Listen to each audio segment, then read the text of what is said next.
Halo semuanya, selamat datang di channel YouTube Lilin Tua. Selamat datang kalian juga para taruna dan juga para pelaut. Channel ini ada untuk kalian, yaitu untuk pengenalan permesinan di atas kapal dan segala macam permasalahannya. Kalian juga bisa bertanya loh di channel ini. Bisa bertanya di kolom komentar ataupun langsung masuk ke akun Instagram saya. Oke, kalau begitu tolong di subscribe ya. Dan juga tolong diklik tombol loncengnya agar kalian tahu kapan video-video terbaru akan diupload. Dan juga klik tombol like-nya. Oke kalian semua, selamat mengikuti.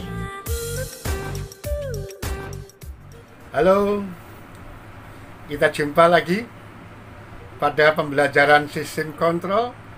Nah, sistem kontrol pneumatik, walaupun belum sampai pneumatiknya, kita masih di first component of control system, yaitu measuring device. Ya, kita sudah mulai measuring device ini mulai dari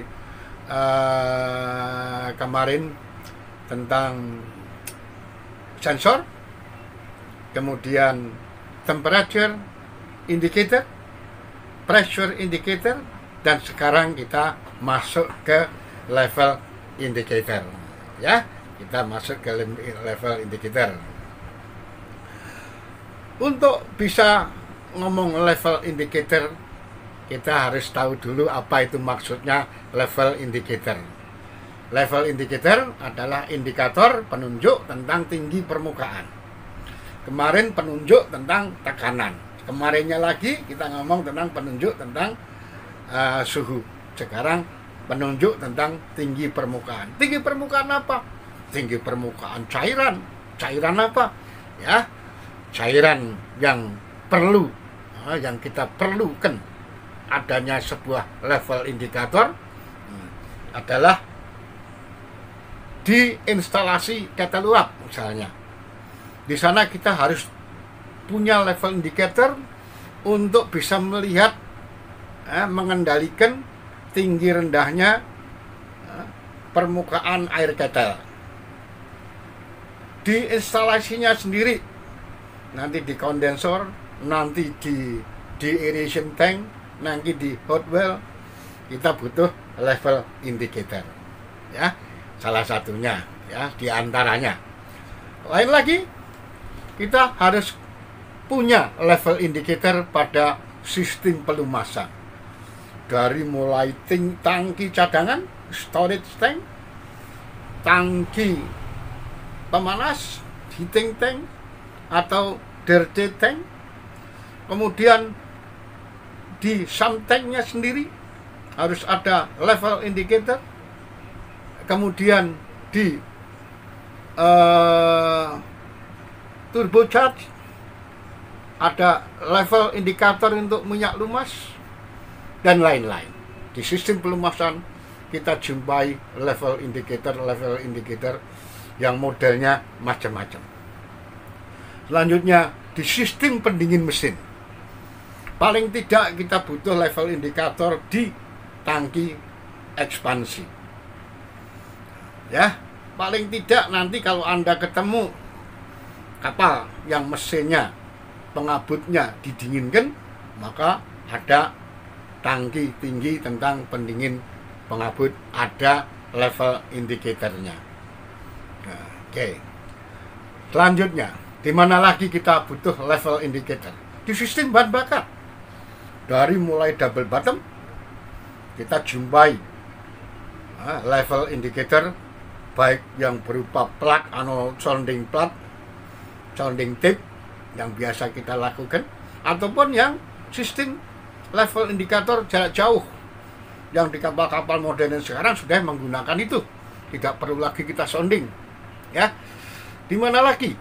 Di tangki harian, di tangki settling, semua ada level indikatornya. Selanjutnya di tangki balas, di sistem balas, apa perlu di sana tiap tangki ada, harus dilengkapi dengan sistem level indicator, baik itu yang berupa sounding, tangki sounding, pipa sounding, maupun yang sudah pakai pengukuran jarak jauh. Ya, tangki balas. Sistem Bilga, sistem GOT.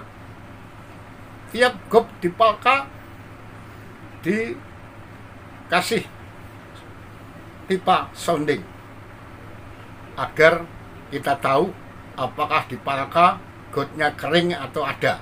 Sebab kalau tidak, nanti tahu-tahu bocor, palkanya penuh air. Kebetulan saya sudah pernah ngalamin tangki ceruk bocor, pipanya masuk air. Ya, tangki domestik, sistem domestik, mulai dari domestik kebutuhan air tawar, kita ketemu level indikator mulai dari tangki double bottom sampai tangki hidrofor sampai tangki tinggi lainnya. Ya, demikian juga pada sistem pendingin refrigeration, kita ketemu level indikator di kondensornya. Kemudian di tangki tinggi second refrigeran di sistem pendinginan tidak langsung. Selanjutnya sistem hidrolik untuk mesin-mesin yang bekerja berdasarkan elektrohidrolik, mesin kemudi, mesin derek. Kita perlu tangki harian yang memerlukan level indicator. Ya, demikian juga pelumasan sencup ada level indicatornya. Dan terakhir antara lain adalah sistem pemadam kebakaran, terutama sprinkler. Di sana ada hidrofor untuk sprinkler. Di sana ada solution tank dari sistem busa. Ya, ini semuanya kita perlukan dan kita perlu tahu. Sebagai controller, kita tidak hanya ngawasin, tapi juga harus bisa mengendalikan. Jenis-jenisnya macam-macam. Ya, jadi di sini kita memerlukan itu, dan itu adalah barang pertama yang dijumpai oleh seorang controller, sehingga dia bisa manduk-manduk dan dia bisa geleng-geleng karena membandingkan antara kenyataan yang dia lihat dari indikator dan pembandingan antara yang Anda lihat, yang Anda dengar, ya, dengan yang Anda set sebagai masukan referensi. Oke. Ini adalah penggolongan dari macam-macam level indicator yang tadi kita sebutkan, dapat kita golongkan menjadi 3 kategori atau 3 penggolongan, yaitu level indicator yang berupa gelas penduga. Gelas penduga ini pada prinsipnya dia untuk mengukur ketinggian level secara lokal di tempat, tapi ini mudah pecah. Ya, kemudian IGEMA itu untuk ketel uap, tapi prinsipnya adalah pipa U yang bisa dilihat dari jarak jauh. Cara bekerjanya kita tunggu sebentar lagi, ya. Kemudian pneumercator ini bekerjanya berdasarkan manometer bak atau well manometer. Ada bak dengan diameter besar dan pipa berdiameter kecil yang pengukurannya adalah yang ada di ketinggian pipa kecil, ya, pneumercator. Gelas penduga yang kita sering jumpai adalah gelas penduga yang ada di ketel, ya, yang ada di ketel uap. Ada 2 golongan, 2 jenis, sebetulnya 3 jenis, tapi jenis tengah dimasukkan ke jenis yang pertama, yaitu jenis tekanan rendah. tekanan rendah dari uap bisa ditampung, bisa ditahan oleh ketebalan daripada pipa atau tabung gelasnya. Sementara untuk tekanan tinggi, ketebalan tabung gelas tidak mampu untuk menahan, dia mesti pecah. Maka susunan tabung gelas, susunan gelas penduga di tekanan tinggi adalah terdiri dari macam-macam komponen. Termasuk di sana tidak ada gelas penduganya sendiri yang macam itu. Yang kita lihat dari depan itu adalah kayak papan, tapi kaca yang tembus tebal. Di depannya dibuat reflektor yang bisa dilihat dari sudut manapun, ya. Dan dia dipasang, diikat, digenggam sehingga tidak bocor. Ini gelas penduga. Ini contoh dari gelas penduga yang dari ketel tadi. Bagaimana aplikasinya?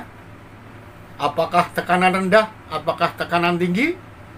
Bagian uap masuk di ruang uap, sementara bagian air masuk di bagian air, ya. Lihat susunan atau konstruksi dari handle keran. Di sana ada 3 keran. Keran yang menghubungkan ke ruang uap, keran yang menghubungkan ke ruang cairan, dan keran ke drain. Kalau dia menggunakan handle, maka handlenya selalu pada posisi ke bawah, walaupun saluran itu terbuka. Sebab menghindari dalam keadaan bergetar, handlenya turun, maka dia akan menutup. Dalam posisi aplikasi ini, maka saluran atas terbuka, saluran bawah terbuka, saluran yang paling bawah, itu adalah drain, itu yang tertutup. Tugasnya controller, tugasnya masinis jaga, tugasnya operator jaga adalah selalu melakukan penceratan drain setiap kali jaga, ya, untuk mencegah pengendapan yang ada di saluran cairan, ya, supaya penunjukan benar. Sebab kalau di situ ada endapan, maka apa yang ditunjukkan di gelas penduga itu nggak pas, dan itu sangat berbahaya, ya. Ini modelnya gelas penduga tekanan tinggi. Jadi banyak sekali modelnya. Yang jelas dia terdiri dari rumah yang mengikat susunan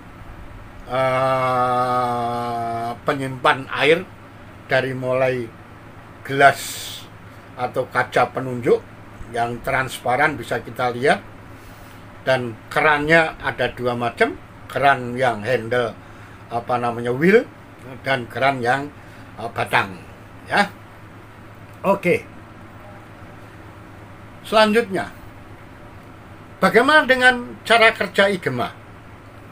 IGEMA pada hakikatnya adalah alat ukur permukaan yang terkenal atau dikenal dengan alat ukur jarak jauh, ya, alat ukur permukaan air jarak jauh, yang prinsip kerjanya seperti pipa U, di mana pipa kaki yang satu dihubungkan dengan ruang uap, kaki yang satunya dihubungkan dengan ruang cairan. Hubungan kaki kiri yang ke uap di sana disusun atau dibuat atau melalui sebuah ruangan, sebuah tabung yang fungsinya sebagai kondensor, yang dibatasi oleh satu weir, suatu dinding, sehingga kalau terjadi penguapan dan kemudian kondensasi, pengembunan, air kondensatnya paling tinggi di bibir wir itu, di bibir dinding itu. Kalau lebih, dia mengalir ke kaki kanan. Sementara yang kaki kanan dihubungkan langsung dengan air ketel, ruang air, dan dihubungkan juga dengan tempat adanya ruang kondensor tadi. Ya, jadi pipa U cabangnya itu ke daerah air, sementara yang satunya ada kondensornya. Pipa lain yang dihubungkan ke air merupakan keseimbangan. Jadi nanti Anda lihat di sini ada huruf H besar, huruf H kecil, dan ada satu lagi tentang gamma ini adalah merupakan satu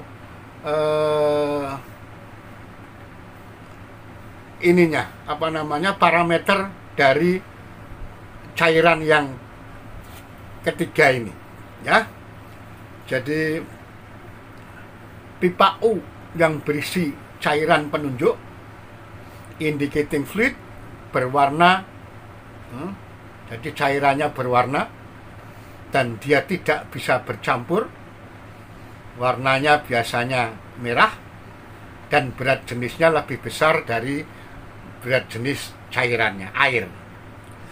Pada saat terjadi keseimbangan, di mana di tempat cairan penunjuk indicating fluidnya itu akan menunjukkan level tertentu. Di atas level itu adalah cairan kondensat yang sampai di ketinggian dinding pembatas wirnya itu ketinggiannya adalah H besar.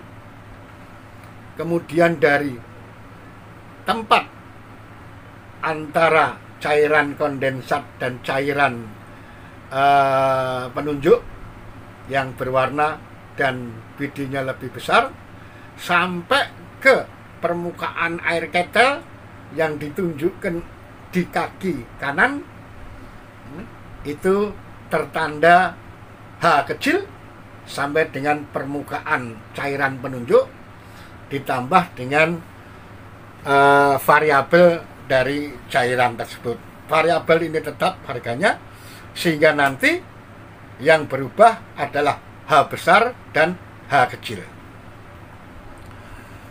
Jika ketinggian permukaan air jatuh, permukaan ketel jatuh, maka H kecil juga turun.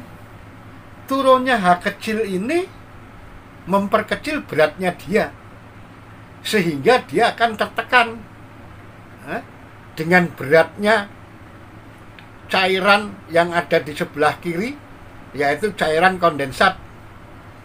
Maka keseimbangannya adalah cairan yang di sebelah kiri menekan cairan penunjuk yang berwarna merah ke kaki kanan, sehingga H kecil menjadi pendek, parameternya menjadi besar. Maka itulah ketinggian ditunjukkan di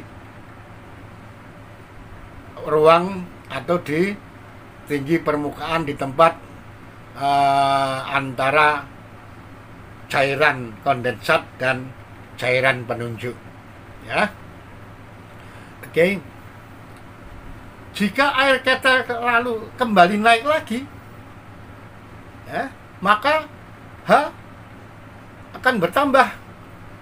Karena bertambah, maka beratnya akan bertambah. Karena bertambah, dia mendorong permukaan cairan penunjuk ke arah bawah, sehingga H besar kembali mengecil sekarang. Dan itulah sampai terjadi satu keseimbangan ulang, ya. Di belakang kotak kaca penunjuk dipasang lampu sehingga lebih terang untuk memudahkan petugas jaga mengawasi dari jarak jauh.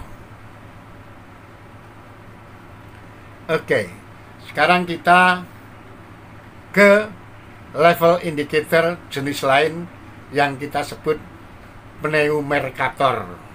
Pneumercator ini digunakan untuk mengukur banyaknya jumlahnya tangki-tangki, cairan di dalam tangki, ya, di double bottom. Jadi tidak perlu lagi kita memakai pipa sounding, plat sounding, sounding plate, tapi cukup menggunakan pneumercator. Ya. Pneumercator adalah suatu alat untuk mengukur banyaknya cairan di dalam tangki yang dalam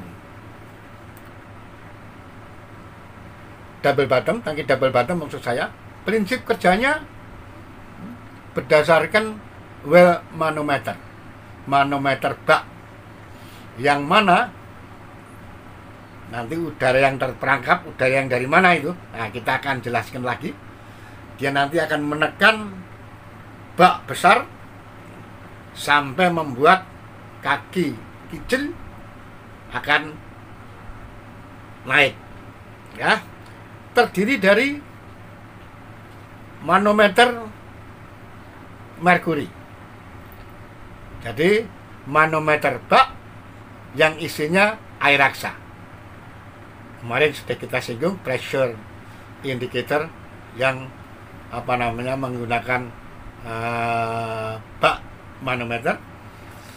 Kemudian dihubungkan dengan satu selektor operasi.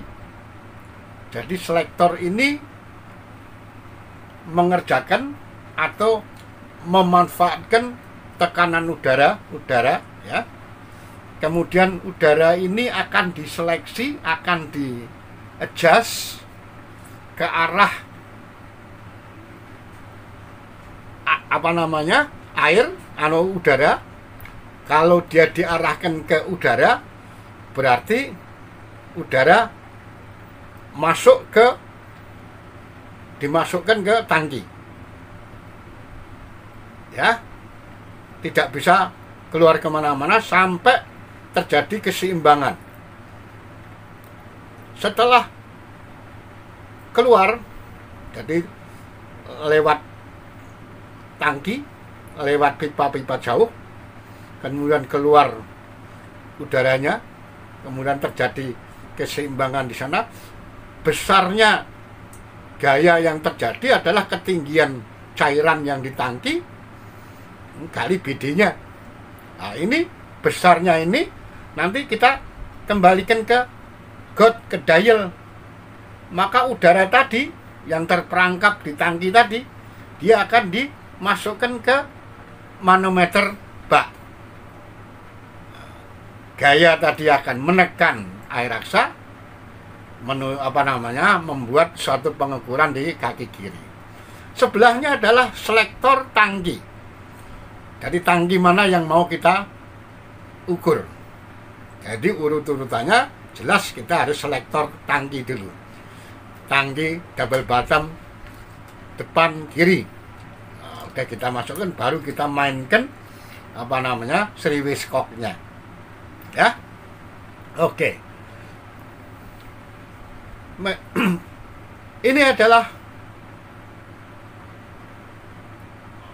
pneumercator secara detail lagi, sama, tapi penjelasannya di sebelah tangki, di dalam tangki ada pipa yang di ujung bawahnya dipasang sebuah mangkokan terbalik. Mangkokan ini tidak lebih, ya, tidak boleh terlalu tapi dipasang memanjang ke atas, kemudian di bawahnya harus dipasang tidak boleh sampai ke dasar tapi agak naik supaya tidak ketutup lumpur. Ya, jadi mangkok itu ada jarak antara dasar tangki dengan permukaan atau bibir mangkok yang ditelunggupkan. Ya, kalau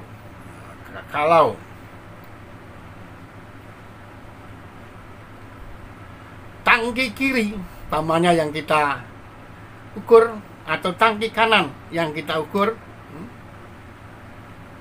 tergantung dari selektornya. Tadi kita ngomong selektor tangki satu kiri atau tangki satu kanan atau tangki dua kiri, tangki dua kanan, itu tergantung selektornya. Katakanlah tangki satu, maka kemudian katup 3 jalan. Setelah kita menentukan selektornya tangki, baru kita mainkan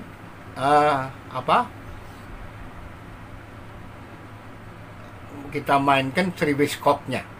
Kita posisikan ke fan dulu supaya udara semuanya lepas berhubungan dengan atmosfer.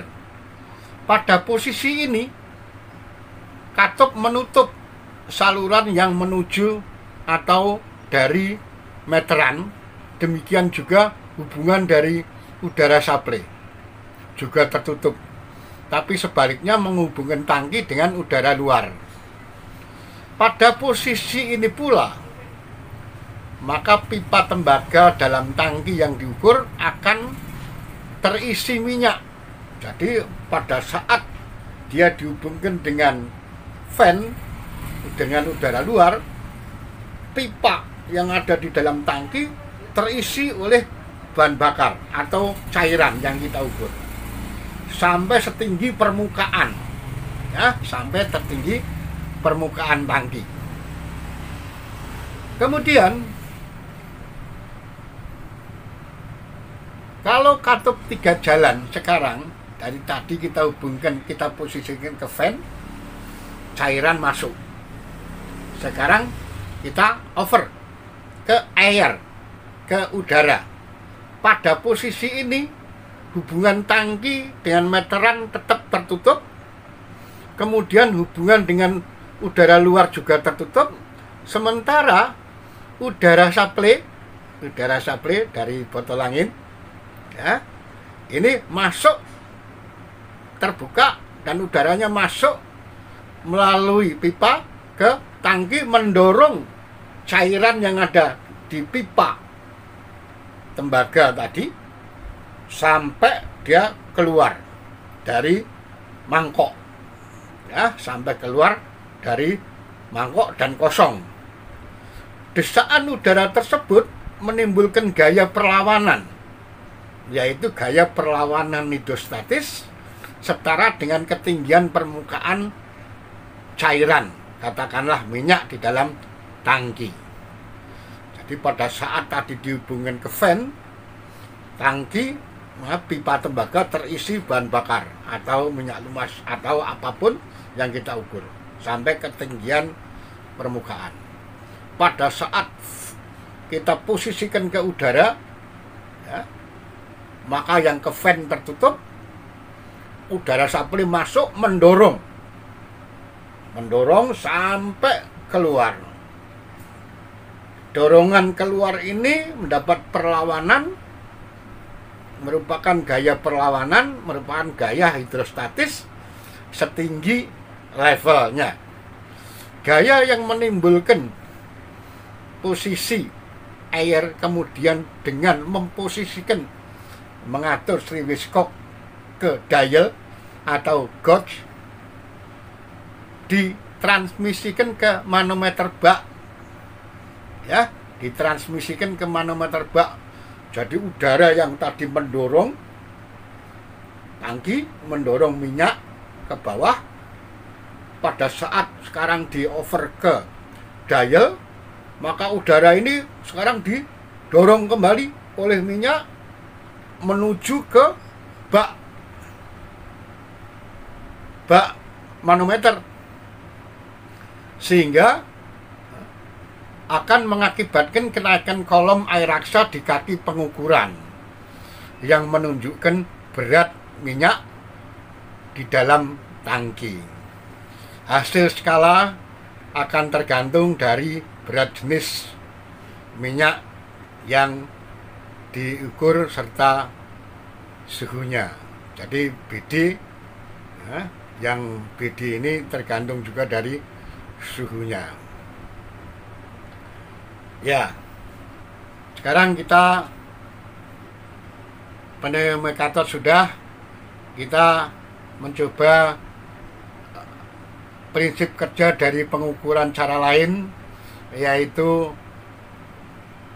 pengukuran level lokal yang menggunakan pelampung. Ini adalah tangki yang menggunakan gelas penduga, yang kelihatannya gelas penduga tapi sebetulnya bukan gelas penduga, tapi adalah penunjukan yang berdasarkan kemagnetan. Alat ukur ini terdiri dari pelampung yang dipasang magnet. Jadi pelampungnya dipasang magnet, ya, pelampungnya dipasang magnet, dimasukkan ke dalam tabung yang menghubungkan ruang cairan ke dalam tangki yang diukur tinggi permukaannya, sehingga pelampung itu naik turun dengan membawa magnetnya, ya. Kenaikan magnet akan diikuti oleh magnet yang dipasang di luar yang disebut magnet pengikut follower magnet, yang ditempatkan pada tabung gelas kosong yang kedap, ya. Follower magnet tersebut akan bergerak sepanjang tabung mengikuti gerakan magnet pelampung. Jadi kalau magnet pelampungnya naik karena permukaan airnya, cairannya naik, maka magnet followernya juga ikut naik ataupun turun. Dan kenaikan posisi magnet itulah sekaligus menunjukkan ketinggian permukaan cairan dalam tangkinya. Oke, kita melihat sekarang dari pengukuran tangki menggunakan pelampung, tapi dengan plat, umpamanya untuk pengendalian muatan, di samping juga untuk bisa dilihat sebagai pengontrol lokal. Pelampung atau float digantung pada plat yang berlubang, perforated tip, yang terbuat dari stainless steel di dalam tangki. Float guide wires. Di dalam bagian atas alat pengukur ini, plat tip yang berskala dan berlubang, graduated and perforated tip, selanjutnya melalui roda bergigi,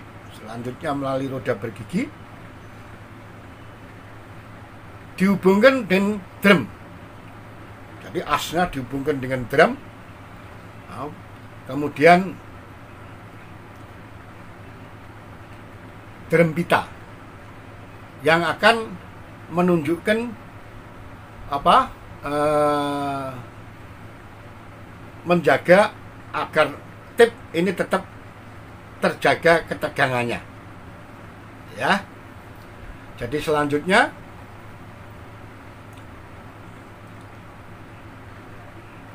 roda pengukur melakukan mekanisme pengukuran. Jadi roda pengukur itu adalah measuring sprocket-nya itu akan melakukan pengukuran dan hasilnya dapat dibaca langsung di tempat, yaitu di local reading-nya, ya. Hasil pengukuran secara elektrik dapat ditransmit secara transmit ke pusat pengendali, yaitu untuk muatan di pusat pengendali muatan atau cargo control center. Ini adalah prinsip dari kerja level indicator jenis lokal yang bisa juga dibaca, ditransmit ke pengendalian jarak jauh. Selanjutnya ada jenis lain yang berupa level indikator jenis hidrostatis. Pengukuran tinggi permukaan cairan dalam tangki jenis hidrostatis seperti yang nampak ini merupakan pengukuran jarak jauh yang sederhana. Jadi pipanya bisa diperpanjang, dia dihubungkan dengan elemen membran yang pernah kita pelajari pada manometer membran.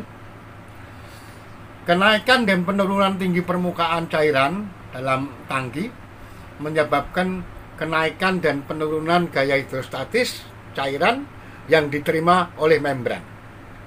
Perubahan gaya yang terjadi oleh membran diubah menjadi tekanan udara atau gas inert yang ada di pipa manometer untuk selanjutnya mengaktifkan elemen Bourdon yang ada di skala pengukuran, ya, di mana penunjukan ini besarnya sudah dikonversikan sebagai level indikator.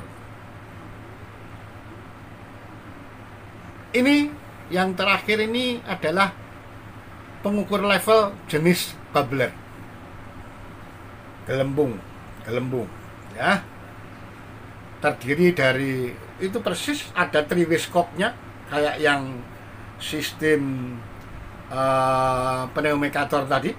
Dia punya triwiskop yang juga dihubungkan dengan dial atau gauge, dihubungkan dengan tangki, dihubungkan dengan fan, dan dihubungkan dengan udara. Persis kerjanya sama dan prinsip kerjanya juga sama. Pada saat dihubungkan dengan fan, maka tangki, pipa yang ada di dalam tangki terisi oleh udara, terisi oleh minyak yang diukur, ya. Kemudian pada saat dia dihubungkan dengan udara supply masuk, menekan bahan bakar atau minyak yang ada di dalam situ sampai kosong, mendapat perlawanan hidrostatis yang besar gaya hidrostatisnya. Pada saat dihubungkan dengan gauge, dihubungkan dengan dial, dia akan menyebabkan dialnya bereaksi, ya. Pipa memanjang ditempatkan 75 mili di atas batas permukaan lumpur, jadi sama persis dengan pneumarikator. Kalau pneumarikator itu double bottom yang beberapa tempat, jarak jauh beberapa tempat, ya, sehingga kita bisa menselect tangki mana yang mau kita ukur. Sementara ini hanya satu tangki, ya. Saat tinggi permukaan cairan naik, maka terjadi penambahan tekanan hidrostatis cairan dan tekanan dalam pipa naik, dan ini digunakan untuk mengoperasikan indikator, alarm, dan sistem pengendalian jaringan, ya. Penunjukan level indikator berupa cairan akan tergantung dari suhu dan berat jenis. Persis apa yang prinsip kerja di pneumarikator. Ya, demikianlah yang pembahasan kita tentang level indicator, dan kemudian kita akan bicara nantinya tentang level tentang indikator yang lain. Kita sudah punya temperatur indicator, pressure indicator, sekarang level indicator. Next, kita ketemu dalam keadaan sehat dan sukses.